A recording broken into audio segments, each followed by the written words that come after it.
What if I told you that one day everything you know will vanish? The skies will shatter, the mountains will crumble, and the earth itself will be torn apart. On that day, no wealth, no power, no status will save you. Every soul, young and old, rich and poor, will stand alone before the one true judge. The sun will be stripped of its light. The graves will break open, and from every corner of the earth, the dead will rise, summoned to the great gathering. This is not a myth. This is not a legend. This is the ultimate reality. The final hour has begun. The day of judgment is here.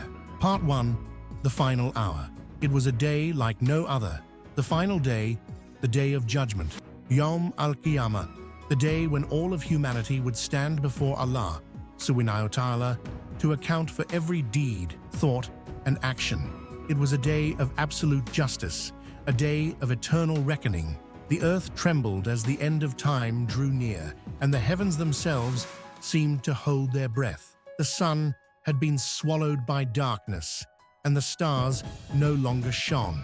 The sky above was like molten lead, and a terrifying stillness covered the world. No one was untouched by the impending arrival of Azrael, the angel of death, who would bring about the end of the world. The earth had already begun to shake, the mountains crumbled, and the oceans roared as they surged to swallow the land. In every corner of the world, people were frozen in place, eyes wide in terror. Animals and plants were still, as if they knew the end had arrived. For those who lived, the signs were clear. The day of reckoning was upon them. Part 2. The resurrection. In the blink of an eye, the world was torn asunder. All that was known to humankind ceased to exist, and for a brief moment, there was nothing but a void.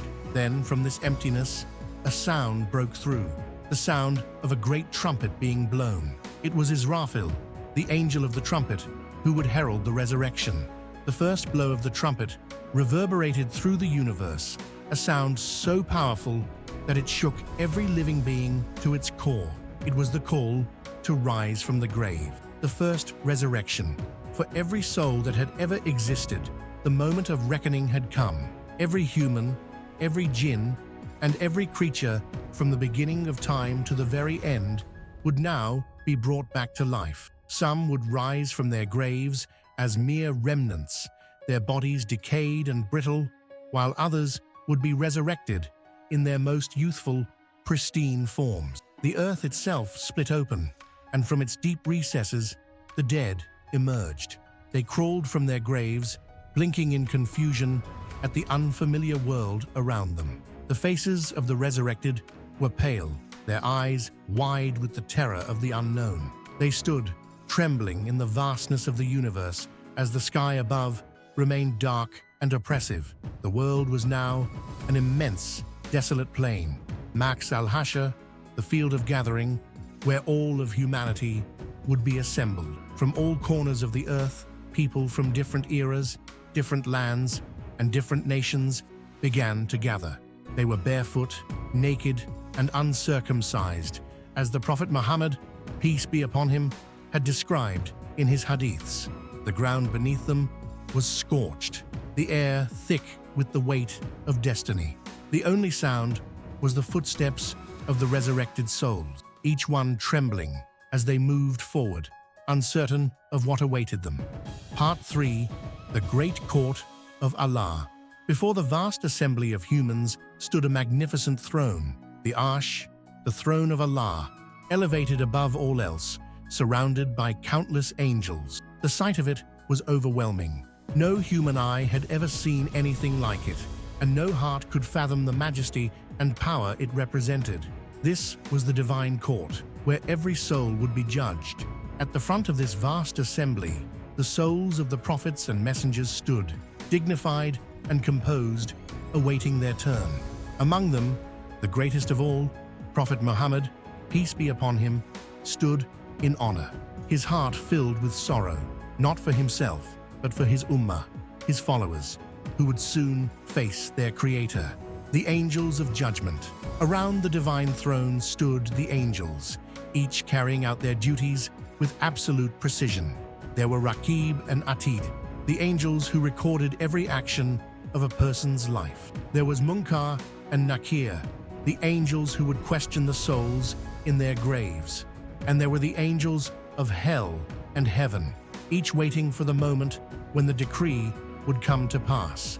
As the people stood in silence, the great gates of Jannah, paradise, and Jahannam, hell, were opened. The gates of heaven shone with a brilliant, indescribable light, a light that promised eternal peace and joy. The gates of hell, on the other hand, were dark, ominous, and filled with the sounds of agonizing screams and roars. The day of judgment was a time of unimaginable fear and anxiety. The sun had been pulled so close that the people could feel the heat of it, yet they were not consumed by the flames. The heat was so intense that sweat poured from their bodies, and some would find themselves standing in sweat up to their ankles, others to their waists, and some would be drowning in it. Part 4. The Scales of Justice. Every soul would be judged individually. One by one, each person would be called to stand before the divine scales, the Mizan, where their deeds would be weighed. The good and bad actions of a person's life would be placed on opposite sides of the scales, and the balance of their fate would be determined. The Book of Deeds. Before each soul stood a mighty book, the record of every action they had performed during their lifetime. This book would be presented to them by the angel assigned to them, and it would contain every single detail, every word spoken, every deed performed, every thought entertained. For the righteous, the Book of Deeds would be handed to them in their right hand, a sign of Allah's mercy and favor. For the sinful, the book would be handed to them in their left hand, a sign of their impending fate. The scales of justice would tip based on the deeds in that book. Good deeds, prayers, charity, kindness, honesty, and every act done for the sake of Allah would weigh down the right side of the scale. Bad deeds, sins, lies, injustice, arrogance, and every wrong action would weigh the left side. As each soul's deeds were weighed, there was no place for deceit. Every action, no matter how small, was accounted for. Part 5. The Intercession of the Prophet, peace be upon him. At a time when the scales were balanced, and some souls were unsure of their fate, a light appeared. It was the beloved Prophet Muhammad, peace be upon him, standing in the court of Allah, his face radiant with the light of Allah's mercy. He had been sent as an intercessor, a source of hope for his ummah. He was given the permission to intercede on behalf of those who followed him, those who had declared the Shahada, testimony of faith, and had tried to live their lives in accordance with Allah's commands. The Prophet, peace be upon him, would approach Allah and plead for their forgiveness, asking for mercy on behalf of his followers. Some souls would be saved by the intercession of the Prophet Muhammad, peace be upon him, and they would be granted entry into paradise, despite the weight of their sins. The mercy of Allah would prevail over his wrath, and those who had faith in their hearts, even if they had stumbled in their lives, would be shown compassion. Part 6. The Final Decree. Finally, the judgment would come to a close. For some, the scales would tip heavily in their favor, and they would be granted entry into Jannah, the eternal abode of bliss. For others, the scales would tip toward the left, and they would be condemned to Jahannam, the infernal realm of punishment. But Allah, in His infinite mercy, would not allow any soul to remain in hell forever. Those who had a single atom's weight of Iman, faith, would eventually be removed from hell and granted entrance into heaven after they had been purified of their sins. Part 7. The Final Reward. The people of Jannah would enter into eternal bliss. They would be reunited with their loved ones, their souls at peace, and their hearts filled with the joy of Allah's presence. The rivers of honey, milk, and water would flow freely, and the gardens of paradise would bloom in all their beauty. The inhabitants of heaven would live forever in peace, with no illness, no pain, and no sorrow. For those in Jahannam, Their fate would be one of unbearable torment. The flames of hell would burn with a fierceness that no human could endure. The souls would cry for mercy, but no mercy would be granted to them. They would be punished in accordance with their deeds, their hearts filled with regret and despair. And so, the day of judgment would come to a close. The souls of the righteous would live forever in the bliss of Jannah, and the souls of the sinful would endure the consequences of their actions in Jahannam.